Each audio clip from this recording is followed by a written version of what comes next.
네, 여러분의 참여와 댓글로 함께 만드는 소셜 라이브 433번째 순서 시작하겠습니다. 오늘은 지구를 뜨겁게 하는 주범이죠. 이 온실가스를 사고 파는 온실가스 배출권 거래제에 대해서 이야기 나눠보겠습니다.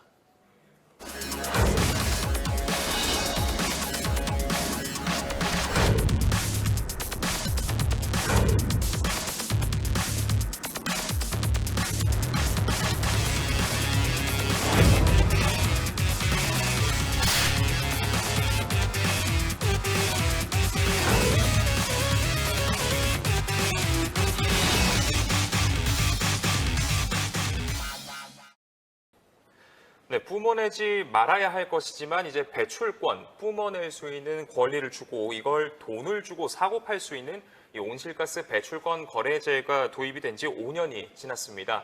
지금까지 어떻게 진행이 되어 왔고 또 어떤 문제점과 숙제가 남아 있는지 기후변화센터 김소희 사무총장과 한 걸음 더 들어가 보겠습니다. 안녕하십니까? 안녕하세요.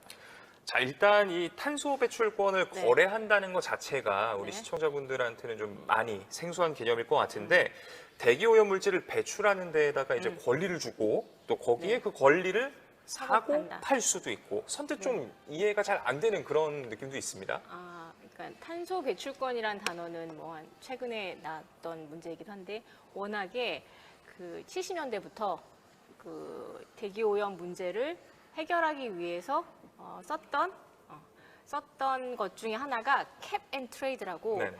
정부가 규제하는 굉장히 오래된 환경 정책 중에 하나입니다. 그래서 대기 오염 물질을 그 규제를 할 때 캡을 씌우고 그 캡만큼 배출하게끔 하는데 만약 그걸 오버했으면 다른 데 가서 사오게끔 하는 캡 앤 트레이드라는 그 원리를 지금은 온실가스에 적용을 한 거고 실제로 기후변화 협상을 할 때 그 캡 앤 트레이드를 1970년대 미국의 환경청에서부터 시작을 해서 네. 대기 오염 물질을 줄이는데 산성비 오염 물질을 줄이는데 썼는데 효과가 있었던 정책이었어요. 그래서 그거를 기후변화 협상을 담당했던 미국 담당자들이 기후변화 협상 때 먼저 제시를 했고 그 내용을 교토오정서 시절에 받아서 유럽에서 처음으로 배출권 거래제라는 시스템을 먼저 시작하게 됐죠. 그래서 이제 유럽에서 오랫동안 그 제도를 시행했었죠. 교토오정서 하에. 그리고 우리나라는 2015년에 이 제도를 처음으로 시작을 했는데 그 도입하기까지 굉장히 진통이 많았고 기업들 입장에서는 이게 규제다. 그렇지만 우리가 설득을 할 때 이게 원래 이제 경제 정책 중에 하나예요. 그러니까 수요와 공급으로 시장 논리를 이용해서 가장 비용 효과적으로 온실가스를 줄일 수 있는 정책으로서 설명이 됐었죠. 그래서 어쨌든 2015년에 가까스로 도입이 됐습니다. 이제 탄소 배출, 그러니까 온실가스를 배출할 수 있는 권리를 부여받는 건데 그거를 이제 정부가 부여해 주는 거고 그 배출 권리보다 더 많이 배출했을 때는 사거나 어딘가에 가서 구해와야 되는 거죠. 네, 자 이제 우리나라의 배출권 거래제는 이제 2015년부터 그쵸. 이루어지기 시작을 했고, 시작했죠. 그런데 이 개념이 이렇게 캡 앤 트레이드라는 개념이 EPA에서 시작을 했다. 네, 1970년대부터 했던 네. 환경 정책입니다. 자, 그런데 2015년부터 이루어졌으면 이제 꽤 시간이 지났습니다. 현재 그러면은 네, 5년 됐죠. 네, 뭐 네. 얼마나 많은 곳들이 참여를 하고 있는 건가요? 이렇게 대규모로 국가 차원에서 하는 것들은 한국밖에는 없고요. 미국도 뭐 캘리포니아, 원래는 중국도 이제 뭐 2017년에 대규모로 하겠다 했지만 실행은 안 됐었고, EU 같은 경우는 2005년에 시작을 해가지고 벌써 이제 3기째 들어가고 있는데 이제 계속 시행착오를 겪고 있는 중이죠. 어떻게 보면은 한국이 가장 강력하게 이 제도를 추진하고 있는, 전 세계에서 추진하고 있는 나라이기도 합니다. 그러면은 지금 이제 앞서 이제 제가 여쭤봤었던 거는 이 배출권 거래제라는 제도 안에 네. 현재 우리나라에선 그러면은 얼마나 많은 기업들, 기관들이 참여를 하고 있는지 2015년 처음 시작할 때는 한 520여 개, 지금 2020년 현재는 네. 한 611개 정도. 600여 곳. 네. 그러면은 이제 600여 곳이라고 하면은 뭐 모든 기업이나 모든 기관이 다 포함이 된 건 아닌 것 같습니다. 이게 아니죠. 대략적으로 네. 어느 정도 규모가 돼야지 이렇게 규제 그러니까 틀 안에 접어들게 되는 걸까요? 그 연평균, 그러니까 연간으로 평균 12만 5천 톤을 배출하는 업장. 그리고 그 업장 중에서도 또 이제 어떠한 사업장이 2만 5천 톤 이상 배출하면 그 두 개가 다 해당이 됩니다. 그러니까는 어떤 모 기업이 전체적으로 12만 5천 톤을 배출하면 그것도 해당되는데 그 기업이 갖고 있는 어떤 공장이 2만 5천 톤을 넘게 한다? 그럼 그 공장도 해당됩니다. 아, 네. 개별적인 사업장 자체로의 기준도 있고 2만 5천. 총합으로의 네, 기준도 12만 5천 있고. 톤. 네. 그럼 일단 현재로서는 어느 정도 뭐 일단 이해하기 쉽게 보통 기업으로 비교를 한다면 그래도 중견기업 이상 정도의 규모가 됐을 때 해당하는 경우가 네. 대부분이겠네요. 저희가 아는 기업들 많이 들어가 있죠. 예. 네, 네. 자, 그럼 이제 제가 공청회나 뭐 여러 군데를 다니면서 들었을 때 네, 네. 제도 자체는 어느 정도 자리를 잡았다 맞습니다. 이렇게들 평가를 네. 하시던데 참 이게 그런데 아이러니한 게 거래제의 취지 자체가 온실가스의 배출을 줄이는 줄이는 거. 것이잖아요. 네. 하지만 현실은 안타깝게도 지금까지는 해마다 신기록 네. 행진을 이어가고 있는 상태입니다. 그렇죠. 이게 그렇다면은 네. 시장은 자리를 잡았는데 취지를 놓고 보면은 실패한 건 아니냐 이렇게도 볼 수 있을 거 아닌가 싶은데 아니면 다른 뭐 어떤 이유가 있었던 걸까요? 이게 원래 처음에 설명드렸던 경제학 논리를 가지고 와서 시장 메커니즘으로 비용 효율적으로 줄이는 건데 지금 한국의 배출권 거래제는 시장 제도는 정확히 말해서 시장 제도는 아니고요. 규제라고 보시면 될 것 네. 같고요. 그래서 그 시장 논리가 작동하지 않는데 그거의 첫 번째 원인으로는 시장 규모가 너무 작다. 예를 들면 EU 같은 경우는 이 배출권 거래제에 참여하는 기업들이 11,000개 정도 되는데 한국 같은 경우는 제가 아까 말씀드렸다시피 600개 조금 넘잖아요. 그리고 그 배출하는 기업들의 규모도 딱 정해져 있고 이 배출하는 기업들이 그 줄일 수 있는 한계도 딱 정해져 있다 보니 네. 초반에는 2001기 15년부터 17년까지는 이 제도를 안착하고 기업들한테 준비하는 시간을 주자 잘했습니다. 이제 17년부터 이제 2기 들어가서 지금 2021년부터 3기가 들어가는데 그때 당시에 이런 얘기들이 많이 나왔죠. 뭐가 문제냐. 그래서 이제 시장 논리를 가지고 와야 된다. 뭔가 제3자들이 들어와서 이 시장이 활성화될 수 있게끔 뭔가 사고팔 수 있는 그런 구조가 돼야 되는데 지금 시장이 너무 뻔하다. 모자라는 데는 계속 모자라고 남는데 지금 팔만한 데는 다 끝났다. 약간 이런 식으로 돼 있어서 그런 부분들을 좀 해결해 줘야 되는 부분도 있고 한 가지는 그럼에도 불구하고 우리가 2017년에 엄청 7억 네. 톤을 찍었잖아요. 네네. 그거는 몇 가지 이유들이 좀 있죠. 6차 전력 수급 때 허용됐던 석탄 발전소들이 추가로 가동되기 시작했고 2018년에 폭염이 오면서 가정 내 전력 수요가 늘어났고 이런 부분들이 가만히 좀 돼서 계속은 한동안은 증가치를 하겠지만 환경부도 이제 생각이 드는 거죠. 이런 비판들을 수용해서 원래 배출권 거래제가 목표하고 있는 온실가스 감축에 기여할 수 있게끔 그렇게 제도를 가져가겠다라고 의지를 가지고 있고 이 의지를 실제로 기업들도 이제는 파악을 하고 있습니다. 그 의지는 어디서 나오냐? 제가 처음에 말씀드렸던 캡을 낮추겠다라는 거죠. 더 네, 타이트하게, 네, 타이트하게. 처음에 주는 네. 일당초 할당량을 줄인다. 네, 그 할당량 원래 그 캡 앤 트레이드에 이 캡을 어떻게 씌우느냐가 가장 중요한 거고 캡을 계속 낮추는 게 이 제도의 취지입니다. 그래서 앞으로 이렇게 계속 낮춰가겠다라는 정부 당국의 규제가 그런 시그널을 주면 기업들은 내가 이걸 줄이기 위해서 기술 투자를 하든지 아니면 줄이는 비용이 사는 비용보다 훨씬 들면 뭔가 자체적으로 투자를 하는 그런 네. 시그널을 가지고 오는 거죠. 그런 식으로 계속 유인해가는 정책이 이 제도라서 3기 때는 캡을 더 낮추겠다라는 시그널을 계속 주고 있는 거죠, 지금. 네. 지금 이제 유튜브에서요, 아이디 햄밸리님께서 대부분의 기업이 배출권을 사야 되는 상황이면 어떻게 하나요? 수요가 많으나 공급이 부족하기 때문에 가격이 상승하는 건가요? 궁금합니다. 이런 질문도 주셨고요. 또 아이디 조셉조님께서 탄소 배출권 거래제는 결국 전체적인 배출량을 줄이기보다는 현행 유지만 하는 것 아닌가요? 아예 규제가 없는 것보단 낫겠지만 대략적으로 600개. 우리나라에서 지금 이제 앞서 이야기했던 신기록을 행진을 계속하고 있는 온실가스 배출량 그 네. 뿜어내는 전체 양에서 이 시장 안에 들어와 있는 곳들이 차지하는 비중이 어느 정도냐도 영향이 클 것 같거든요. 75.9%. 그러니까 전체 배출량 네, 전체 75점. 배출. 그러니까 우리나라에서 온실가스 감축을 담당하는 제일 좋은 정책 중에 하나인 거죠. 76% 정도를 관리하니까. 근데 첫 번째 질문하셨던 것처럼 약 24%에 해당되는 그 파트도 이제는 무시하면 안 된다라는 얘기들이 나오는 거죠. 네. 그렇다면 이제 이런 질문이 있었습니다. 수요가 많으나 공급이 부족하기 때문에 가격이 상승하는 건가요? 맞습니다. 네. 살려고 하는 수요는 많으나 팔려고 하는 데는 없고 어쨌든 1기, 2기, 3기가 계속 되는데 그 3기에 기업들은 내가 이 다음 횟수에 이만큼 성장이, 그러니까 뭔가 생산 활동을 하려고 하면 배출권이 필요하잖아요. 그렇죠. 그래서 그걸 내놓지 않게 되다 보니 계속 이 배출권의 톤당 가격이 2015년에는 25,000원이었다가 한때 45,000원까지 찍었었거든요. 그러니까 그렇게 수요와 공급 논리에 의해서 계속 배출권 톤당 가격이 움직임을 보이는 거죠. 그런데 또 이제 우리 유저분들 중에서 유튜브에서 아이디 마스터 K901인 마인크래프트님께서 온실가스 배출원이 톤에 3, 4천 원 수준으로 알고 있는데 너무 저렴한 것 같아요. 뭐 이런 말씀을 주셨습니다. 그거는 유럽의 온실가스 톤 가격입니다. 우리나라 같은 한국은 경우는 25,000원. 어떤가요? 한국은 시작할 때부터 2015년에 25,000원부터 시작을 했습니다.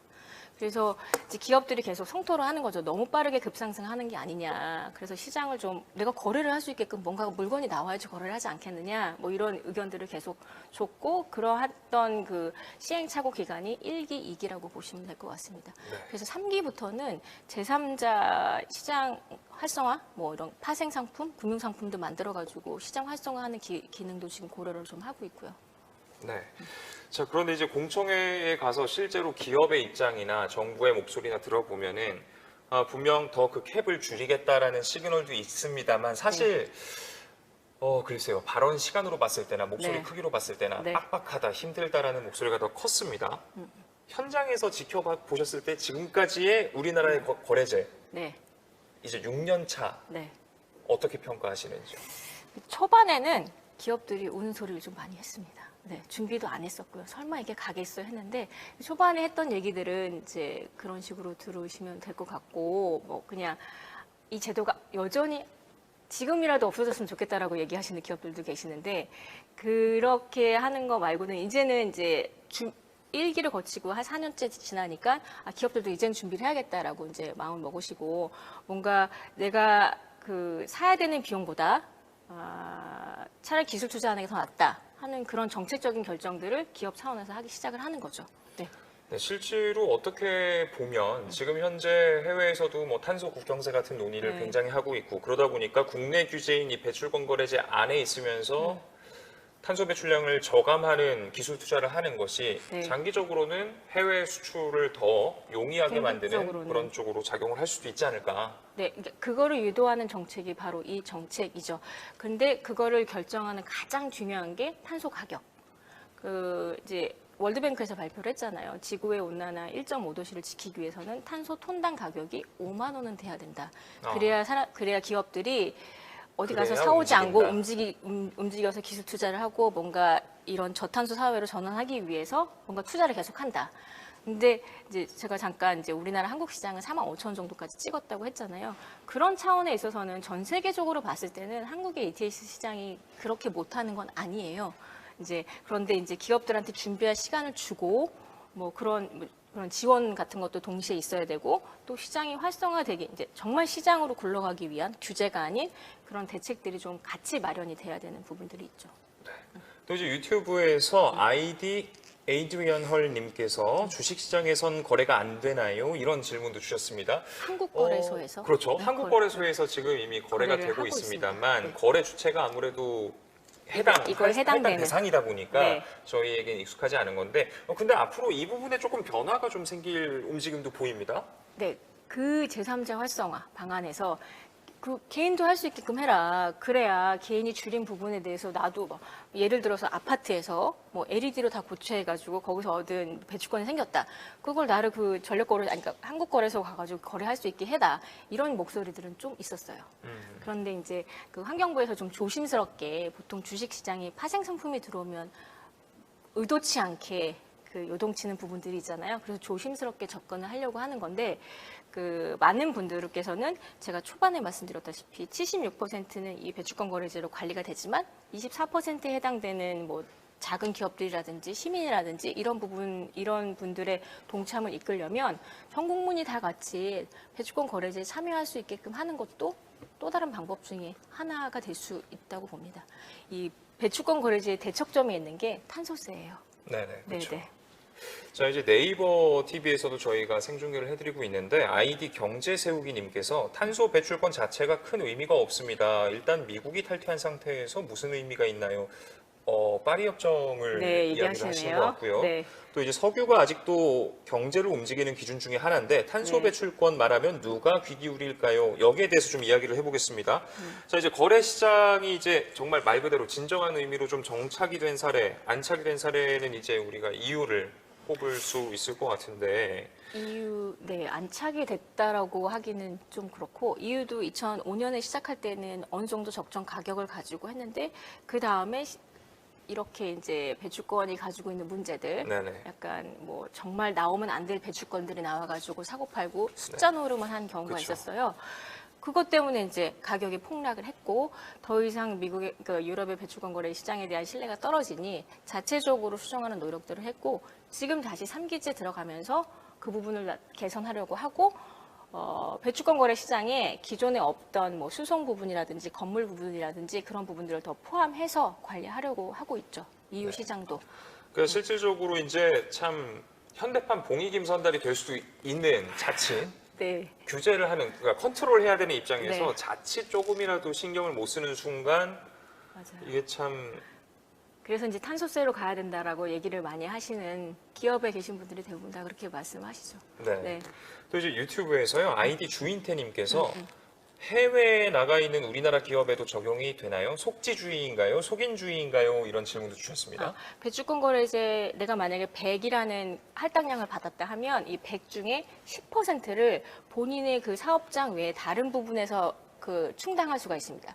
근데 그 10% 중에 5%는 예를 들면은 뭐 그 지자체에 보일러를 갈아주던가 다른 중소기업 지원을 해가지고 얻을 수 있고 5%는 해외에서 그 온실가스를 감축할 수 있는 사업을 통해서 얻을 수가 있습니다. 그러니까 속지주의는 아니고요. 본인 기업이 국내 기업이 해외에 가서 활동을 해서 얻은 그런 부분들을 한국으로 가져와서 활용할 수 있게끔 한 게 이제 2기부터 그렇게 네. 해줬죠. 네. 자, 여러분의 참여와 댓글로 함께 만드는 소셜 라이브 계속해서 이제 여러분의 댓글을 통해서 좀 살펴볼 텐데요. 질문이 많으시죠. 아이디 김경모님께서 네. 배출권 거래하면 마음대로 사고 팔 수 있어요? 이런 질문 주셨습니다.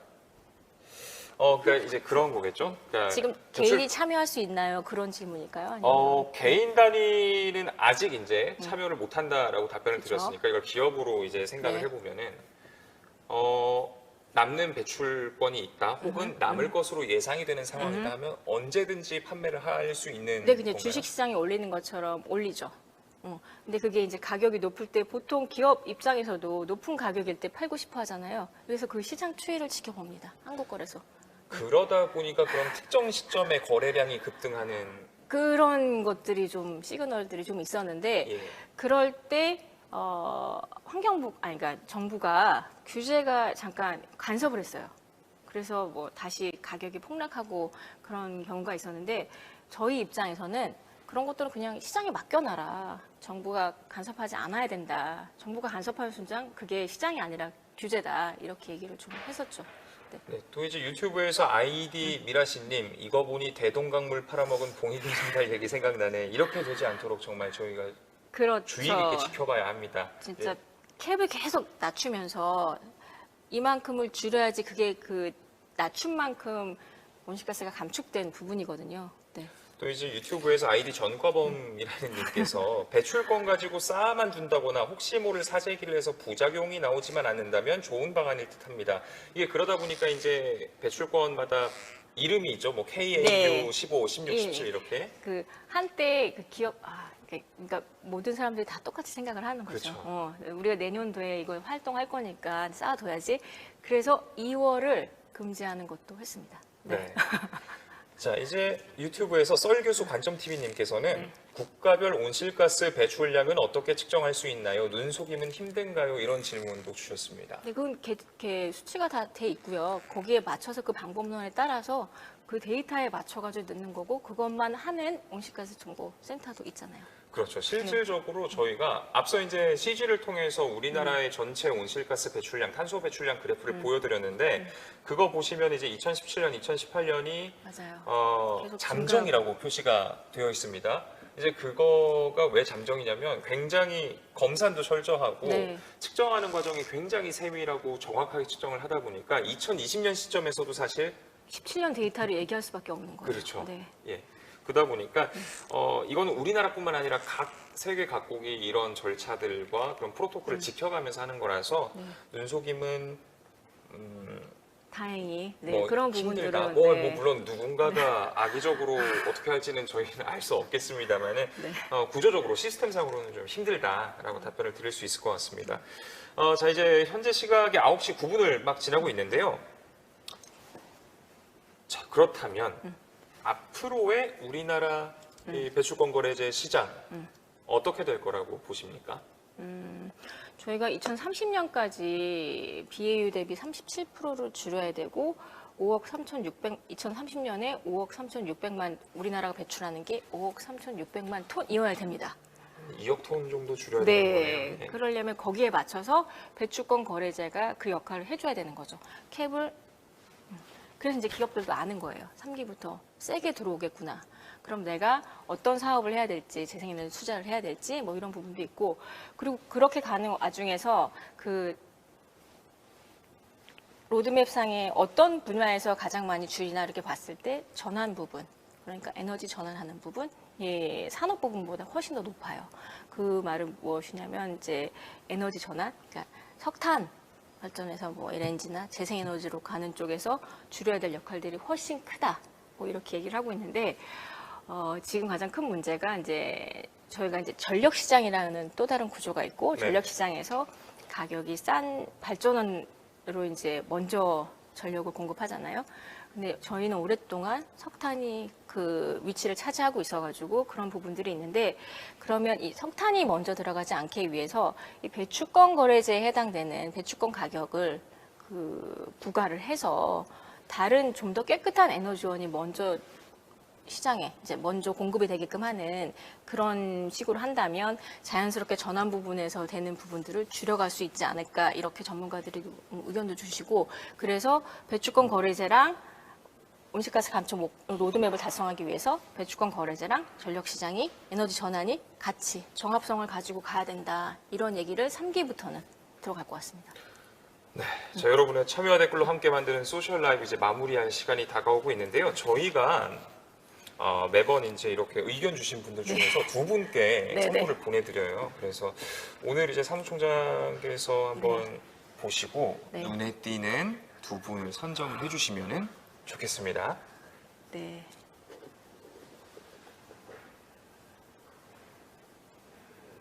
대부분의 기업이 햄밸리 이분하고요. 조셉조 탄소 배출권 거래제는 결국 전체적인 배출량의 줄이기보다는 현행 유지만 하는 것 아닌가요? 이런 그 회의론이 되게 많았는데 이런 부분에 대해서 애초의 목적대로 탄소 배출권이 거래제가 갈 수 있도록 하게끔 일단 알고 계시는 분인 것 같아요. 네, 아이디 조셉조. 네, 조셉조님. 네. 그리고 햄밸리. 네, 햄벨리님. 네. 예.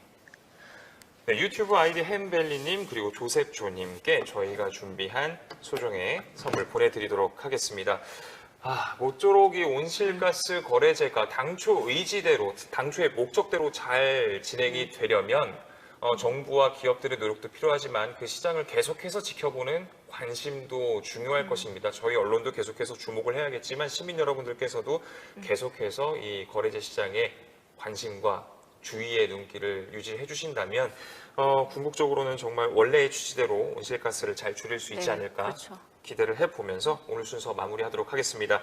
지금까지 기후변화센터의 김소희 사무총장과 함께했습니다. 시청해 주신 여러분 고맙습니다. 감사합니다.